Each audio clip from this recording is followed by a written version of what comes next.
사무엘하 7장 우리 한 절씩 교독하도록 하겠습니다.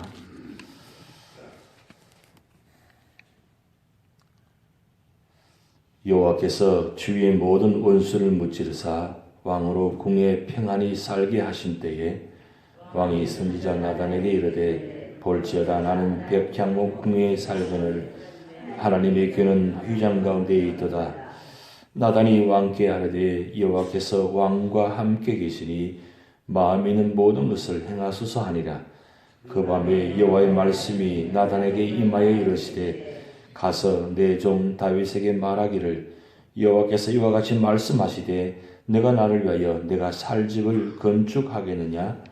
내가 이스라엘 자손을 애굽에서 인도해 내던 날부터 오늘날까지 집에 살지 아니하고 장막과 성막 안에서 다녔나니 이스라엘 자손과 더불어 다니는 모든 곳에서 내가 내 백성 이스라엘을 먹이려고 마가오 명령한 이스라엘 어느 지파들 가운데 하나에게 내가 말하기를 내가 어찌하여 나를 위하여 백향목집을 건축하지 아니하였냐고 말하였느냐. 그러므로 이제 내 종 다윗에게 이와 같이 말하라. 만군의 여호와께서 이와 같이 말씀하시기를 내가 너를 목장 곧 양을 따르는 데에서 데려다가 내 백성 이스라엘의 주권자로 삼고 내가 가는 모든 곳에서 내가 너와 함께해서 내 모든 원수를 내 앞에서 멸하였은즉 땅에서 위대한 자들의 이름같이 내 이름을 위대하게 만들어 주리라.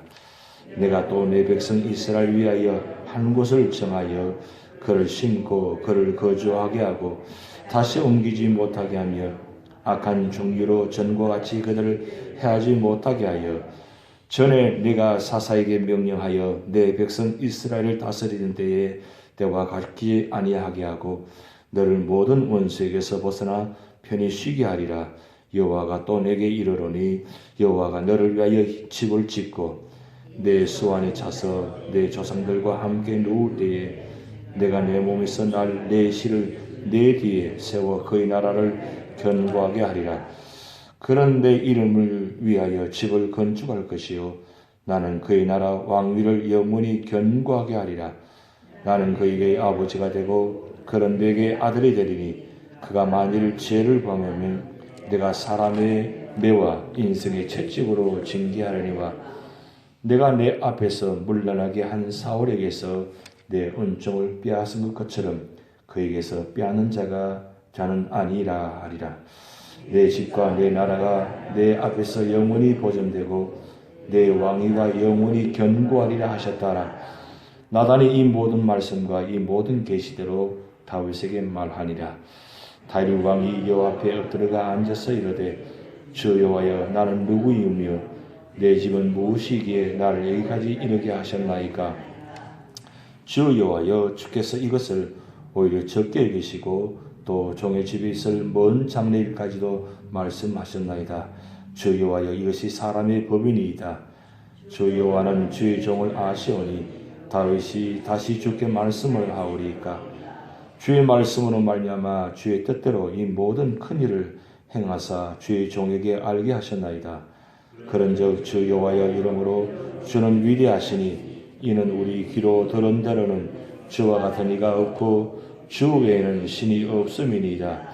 땅의 어느 한 나라가 주의 백성 이스라엘과 같으리이까. 하나님이 가서 구속하사 자기 백성으로 삼아 주의 명성을 내시며 그들을 위하여 큰 일을 주의 땅을 위하여 두려운 일을 애국과 많은 나라들과 그의 신들에게서 구속하신 백성 앞에서 행하셨사오며 주께서 주의 백성 이스라엘을 세우사 영원히 주의 백성으로 삼으셨사오니 여호와여 주께서 그들의 하나님이 되셨나이다.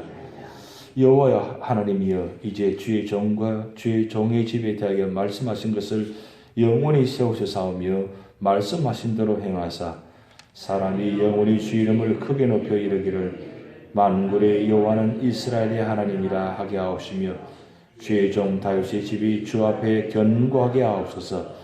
만군의 여호와 이스라엘 하나님이여 주의 종의 길을 여시고 이르시기를 내가 너를 위하여 집을 세우리라 하셨으므로 주의 종이 이 기도로 주께 간구할 마음이 생겼나이다. 주 여호와여 오직 주는 하나님이시며 주의 말씀들이 참되시니이다. 주께서 이 좋은 것을 주의 종에게 말씀하셨사오니 합독하시겠습니다. 이제 정하건대 종의 집을 복을 주사 주 앞에서 영원히 있게 하옵소서. 주 여호와께서 말씀하셨사오니 주의 종의 집이 영원히 복을 받게 하옵소서 하니라. 아멘.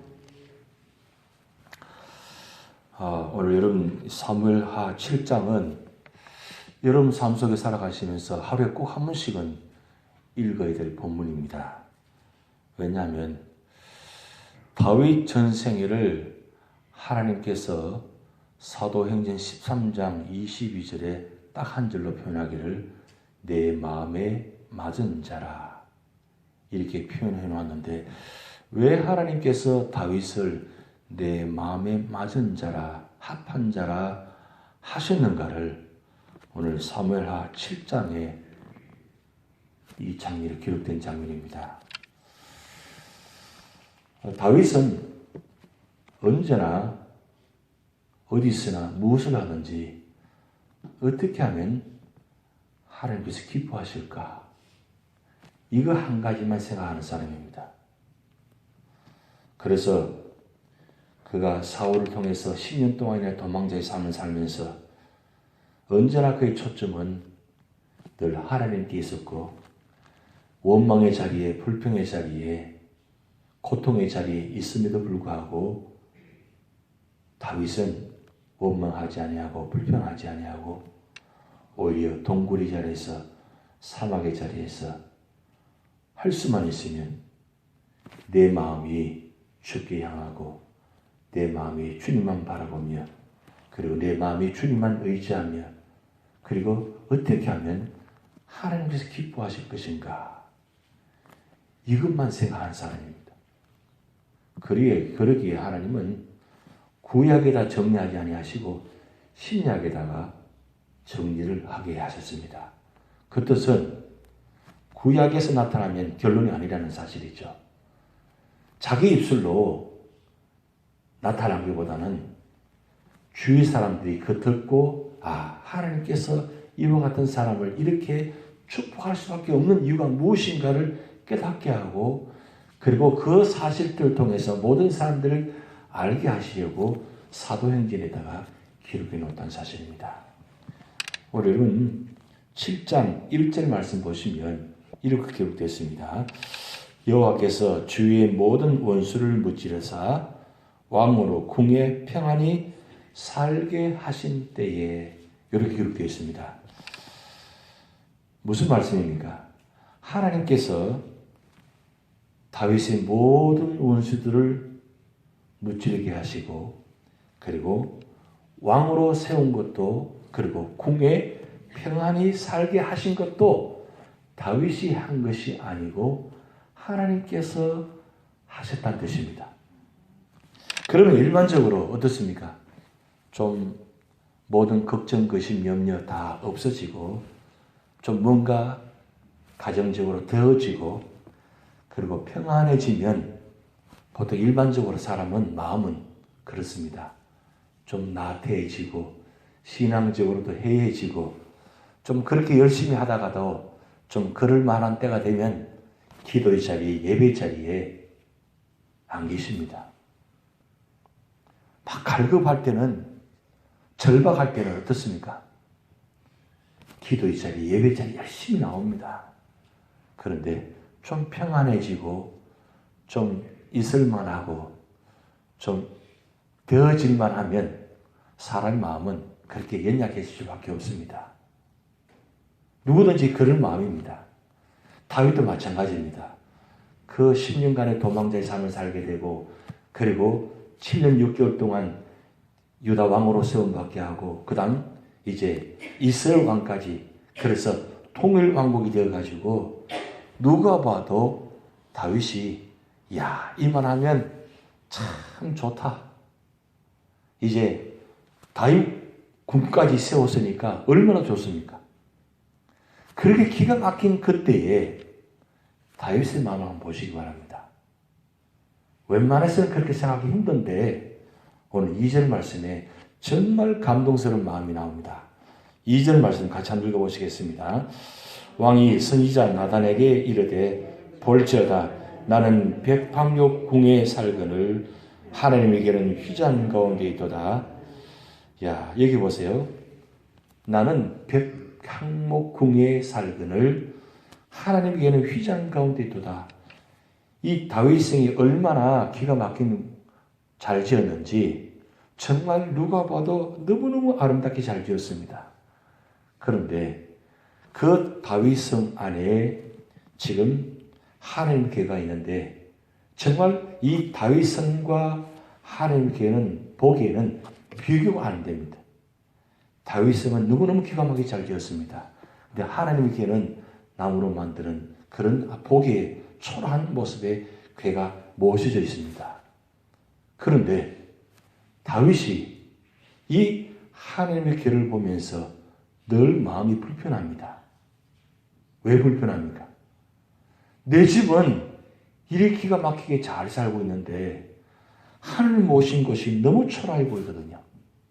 그래서 다윗이 어떤 마음을 가졌느냐? 아, 이래서는 안 되겠다. 하나님의 성전을 치워야 되겠다. 그런 마음을 가진 거예요. 이건 참 보통 갖기 힘든 마음입니다. 이런 마음 간다는 게 쉽지 않습니다. 내 집이 너무 화려하고 내 집이 너무 좋은데 하나님이 거처는 하나님의 성전은 너무 초라해 보인다. 이런 마음 갖기 쉽지 않거든요. 그런데 다윗은 어떻습니까? 그것이 늘 불편한 거예요. 그리고 밤에 자는 것도 너무 불편한 거예요. 늘 이 하나님 궤에 신경이 쓰이는 겁니다. 그래서 나단 선지자를 불러가지고 그 마음의 이야기를 합니다. 토로합니다. 선지자 나단에게 이야기합니다. 내가 지금 마음이 너무 불편하다. 그래서 하나님의 성전을 짓고 싶은데 나단 선지자에 어떻게 생각하십니까? 이렇게 물을 때에 3절 말씀 보면 이런 말. 나단이 왕께 이르되 여호와께서 왕과 함께 하시니 마음에 있는 모든 것을 행하소서 하니라. 나단 선지자 보기에도 듣기에도 야, 다윗의 마음이 너무 가득하거든요. 너무 마음이 좋거든요. 그러니까 아니 왕의 계획대로 다 하소서. 여기에 함정이 있다는 거죠. 나단 선지자가 이럴 때에 이런 말을 했으면 참 좋았을 거예요. 왕이시여, 한 번 더 기도해 보시기 바랍니다. 이렇게 나단 선지자 말했으면 좋겠는데 나단 선지자 그렇게 말하지 않고 왕의 생각대로 좋은 대로 하십시오. 이렇게 했단 말이에요. 여기서 우리가 한번 생각해 볼 일이 있다는 거죠. 아무리 좋은 생각이라 하더라도 그게 내 마음의 생각에는 이게 하나님 뜻인 것 같고 이게 하나님 마음인 것 같고 이렇게 하면 하나님께 좋아질 것 같다 생각이 들 수 있다는 거죠. 그런데 그때 한 번 더 우리가 기도해 봐야 된다는 거죠. 그게 과연 그게 하나님 뜻인가? 그게 하나님 하시는 거 기뻐하시는 일인가? 그 삶은 더 질문해야 된다는 거죠. 이게 우리가 평소 신앙생활을 하면서 하나님께 헌신할 때 이런 모습들이 참 중요한 모습입니다. 그런데 보세요. 하나님께서 그 말씀을 들을 때 뭐라고 말씀하십니까? 내가 언제 백향목 집을 지키를 원하냐고 말한 적이 있냐고? 그동안 그 수많은 역사 가운데 내가 요구한 적이 있냐고? 아니라고. 내 마음은 그것이 아니라고. 그렇게 하나님의 마음을 이야기합니다. 그런데 이거는 표면적인 이야기입니다. 하나님께서 이 다윗의 마음을 거절하신 이유가 표면적으로는 내가 살 집이 없어서 내가 지금 하나님 법궤 안에 있는 그 안에 있는 것이 내가 뭐 부족해서 네 뜻을 거절한 것은 아니라는 거죠. 표면적인 이야기는 하나님은 내가 한 곳에 있는 것이 아니라 여러 곳에 어느 곳이 다 있다는 거죠. 그것이 기가 막히게 성전을 지어가지고 그렇게 짓는 것도 중요하지만 왜 그렇게 반대하시느냐? 그것은 만약에 그렇게 지어버리면 하나님을 그 성전 안에만 가두어 버릴 수 있다는 거죠. 하나님 본 뜻은 안에 있는 것이 아니라 온 곳에 다 있다는 것입니다. 성전 안에만 있는 것이 아니라 우리 마음속에도 어느 자리 다 있다는 뜻입니다. 그래서 하나님 표면적인 얘기인데 뒷면의 이야기는 여기 본문엔 기록되지 않지만 역대하 22장이라는 기록되어 있습니다. 한번 찾아보시겠습니다. 역대상 22장 6절부터 한번 찾아보시겠습니다. 왜 하나님께서 다윗이 이 성전 짓는 것을 반대하셨는지 역대상 22장 6절부터 같이 합독하시겠습니다. 천천히. 역대상 643년입니다. 역대상 22장 6절부터 천천히 합독하시겠습니다. 다윗이 그의 아들 솔로몬을 불러 이스라엘 하나님 여호와를 위하여 성전 건축하기를 부탁하여 다윗이 솔로몬에게 이르되 내 아들아 나는 내 하나님 여호와 이름을 위하여 성전을 건축할 마음이 있었으나 여호와의 말씀이 내게 임하여 이르시되 너는 피를 심히 많이 흘렸고 크게 전쟁하였느니라. 내가 내 앞에서 땅에 피를 많이 흘렸은즉 내 이름을 위하여 성전을 건축하지 못하리라. 보라 한 아들이 내게서 나리니 그는 온순한 사람이라. 내가 그로 주변 모든 대적에게서 평온을 얻게 하리라. 그의 이름을 솔로몬이라 하리니 이는 내가 그의 생전의 평안과 안일함을 이스라엘에게 줄 것임이라. 그가 내 이름을 위하여 성전을 건축할지라. 그는 내 아들이 되고 나는 그의 아버지가 되어 그 나라 왕위를 이스라엘에 굳게 세워 영원까지 이르게 하리라 하셨나니 이제 내 아들아 여호와께서 너와 함께 계시기를 원하며 내가 형통하여 여호와께서 내게 대하여 말씀하신 대로 내 하나님 여호와의 성전을 건축하며 여호와께서 내게 지혜와 총명을 주사 내게 이스라엘을 다스리게 하시고 내 하나님 여호와의 율법을 지키게 하시기를 더욱 원하노라. 그때에 내가 만일 여호와께서 모세를 통하여 이스라엘에게 명령하신 그 모든 규례와 법도를 삼가 행하면 형통하니 강하고 담대하여 두려워하지 말고 놀라지 말지어다. 아멘. 오늘 여기 특별히 8절 말씀에 여호와의 말씀이 내게 임하여 이르시되 너는 피를 심히 많이 흘렸고 크게 전쟁하였느니라. 내가 내 앞에서 땅에 피를 많이 흘렸은즉 내 이름을 위하여 성전을 건축하지 못하리라. 이렇게 말씀이 기록되어 있습니다. 두 가지 말씀을 드렸습니다. 첫째는 내가 어느 한 곳에 있기를 원해서 내가 그 성전을 짓기를 원한 적이 한 번도 없다는 사실입니다.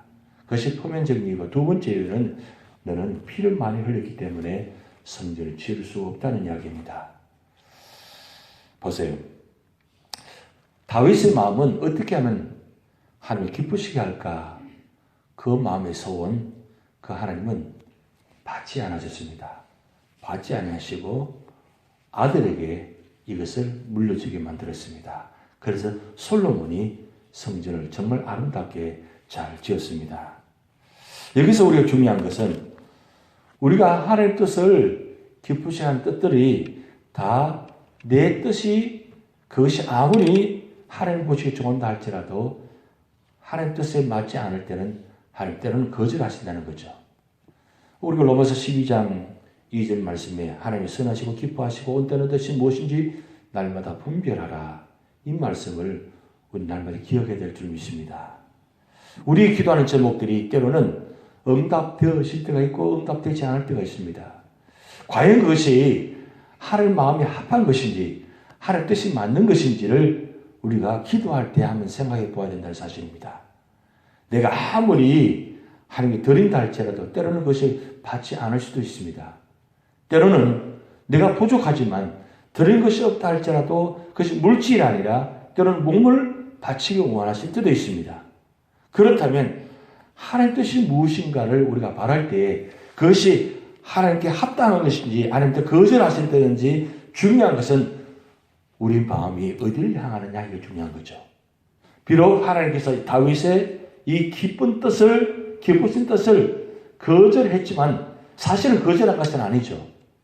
왜냐하면 자기 당대에 하지 못한다 할지라도 아들에게 이 뜻을 이루게 하셨다는 뜻입니다. 그래서 다윗은 이 말씀을 듣고 철저하게 준비합니다. 그래서 솔로몬 아들이 이 성전을 지을 수 있도록 모든 준비를 다 하게 한 후에 물려주었습니다. 근데 이미 다윗은 성전을 지은 것과 마찬가지입니다. 왜냐하면 하나님 뜻을 받으셨거든요. 그런데 하나님께서 이 뜻을 거절하시면서 오늘 본문 말씀 다시 되돌아가 보면 우리가 8절부터 좀 말씀 보면 하나님께서 이 다윗의 집안을 정말 기가 막히게 축복하십니다. 어떤 축복하시냐면 개인적인 축복, 가정적인 축복, 나라의 축복, 이 세 가지를 축복하셨어요. 개인적인 축복은 다윗의 가문을, 그리고 가정적인 축복은 모든 하나님을 평안히 축복하고, 그리고 이 다윗을 통해서 앞으로 메시아가 태어나는 이 놀라운 구원의 축복을 하게 하셨다는 사실입니다. 이것을 우리가 여러분 잘 생각해 보셔야 됩니다. 우리의 뜻이 무엇인가가 하나님께 향해 있을 때에 하나님은 비록 내 뜻을 거절한다 할지라도 다른 방법으로 인도하신다 할지라도 하나님은 그 마음을 받으신다는 거죠. 하나님은 외모로 보시지 않고 마음을 중심으로 보시는 분입니다. 그래서 우리의 마음이 어디를 향해 있느냐, 이게 중요합니다. 다윗은 일평생 동안 언제나 어느 자리에 있든지 언제나 마음이 주께를 향해 있습니다. 그런데 더 귀한 축복은 뭐냐면 여러분 본 말씀 마지막 절 한번 29절 한번 찾아서 읽어보시겠습니다. 29절 말씀, 다윗의 기도의 내용인데 다윗의 기도가 18절부터 29절 나오는데 기도 내용을 총정리한 내용입니다. 다윗이 어떻게 해서 이런 축복받았는지 그 내용에 보면 29절 같이 한번 합독하시겠습니다. 이제 청하건대 종의 집에 복을 주사 주 앞에 영원히 있게 하옵소서. 주 여호와께서 말씀하셨사오니 주의 종의 집이 영원히 복을 받게 하옵소서 하니라. 여기서 중요한 건 뭐냐면 주의 종의 집을 복을 주사 주 앞에 영원히 있게 하옵소서. 주님 앞에 영원히 있게 하옵소서, 이 말씀입니다. 무슨 뜻이냐면 마음과 뜻과 모든 것이 뭐냐면 오직 주님 앞에만 있게 하옵소서. 이 마음, 이 뜻은 그저 오로지 하나님 마음에만 있게 하옵소서, 이 뜻입니다. 다윗이 마지막 결론적인 시편 내용이 시편 23편입니다. 그가 시편 23편 6절의 말씀에 뭐라고 고백하고 있습니까? 주의 선하신 인자하심이 반드시 영원히 있게 하옵소서. 그러니까 하나님 집에 영원히 있게 해달라고 그가 고백한 내용입니다. 영원히 주의 집에 영원히 살게 하옵소서. 근데 다윗은 오직 한 가지 소원은 뭐냐면 왕궁에 살든지 초막에 살든지 동굴에 살든지 어느 삶의 자리든지 거기에 연연하지 않고 오직 이 마음이 하나님께만 있게 해달라고 있다는 겁니다. 이것이 하나님 마음이 맞는 것입니다. 우리 삶의 자리는 조금만 우리가 평안하면, 우리가 좀 있으면 어떻습니까? 교만하고 하나님 섬기지 않고 하나님께 대하지 아니하고 언제나 내 중심으로 살아갑니다. 내 고집대로 살아가는 것입니다. 주님의 일을 하면서도 내 뜻만 고집하고 내 생각만 고집하고 하는 생각도 있을 수 있습니다. 내 생각이 과연 하나님 뜻에 맞는 것인지, 이것이 성도들을 평안하게 하는 것인지, 하나님을 평안하게 하는 것인지, 하나님 뜻에 맞는 것인지를 생각해 보라는 거죠. 다윗이 내 생각에는 이렇게 하는 것이 좋겠다고 생각해서 하는 기도를 드렸습니다. 그런데 하나님께서 그건 아니야 라고 말씀할 때 그 뜻을 적었습니다. 적고 오히려 그래요. 하나님 감사합니다. 이렇게라도 말씀해 주시니 감사합니다. 그 뜻에 순종하겠습니다. 그리고 오로지 하나님만 마음에 맡게 하겠습니다. 이렇게 기도한 내용이에요. 이게 얼마나 마음에 기쁜 뜻이 있습니까? 얼마나 하나님의 마음에 맞는 것입니까? 내 뜻에 맞지 않으면 떠나버리고, 내 뜻에 맞지 않으면 화를 내고, 내 뜻에 맞지 않으면 거절해버리고, 그런 뜻이 아니라 어떻게 하면 이렇게라도 하나님 마음에 맞은 것인가, 하나님 기뻐할 것인가를 생각하는 것이 다윗의 마음입니다. 오직 주의 종의 집에 영원히 있게 하옵소서. 이거 한 가지 소원이었습니다. 오늘 이 아침에 여러분의 소원이 이 다윗의 소원과 같이 되기를 바랍니다. 하나님, 내가 어떤 삶이 되는지, 어떤 계획이었는지, 어떤 모습이었는지 오직 주님께만 있게 하옵소서. 이럴 때에 하나님은 그 뜻을 받으십니다. 그리고 그 뜻을 받으시고 다윗 계획에만 축복하신 것이 아니라 다윗 집안에, 그리고 다윗을 통해서 이스라엘을 축복하셨습니다. 그게 한 사람 마음이 중요하다는 거죠. 한 사람 마음이 맞으면 하나님 가정도 나라도 모든 것을 축복하시는 것이 하나님이십니다. 그러기에 여러분의 한 마음들이 소중합니다. 내가 하는 것이, 내 뜻이 뭘 중요하냐? 아닙니다.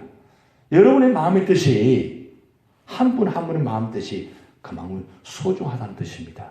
그럴 때 여러분 한 마음의 소원이 교회를, 그리고 가정들을 축복하시는 사실입니다. 오늘 여러분의 마음이 이 다윗과 마음이 되어서 여러분이 축복의 통로, 구원의 통로 되시기를 주님 이름으로 축복드립니다. 다 주기도문 하시겠습니다. 하늘에 계신 우리 아버지여, 이름이 거룩히 여김을 받으시오며 나라의 임하옵시며 뜻이 하늘에서 이룬 것 같이 땅에서도 이루어지이다. 오늘날 우리에게 일용할 양식을 주옵시고 우리가 우리에게 죄진 자를 사하여 준 것 같이 우리 죄를 사하여 주옵시고 우리를 시험에 들게 하지 마옵시고 다만 악에서 구하옵소서. 대개 나라와 권세와 영광이 아버지께 영원히 있사옵나이다.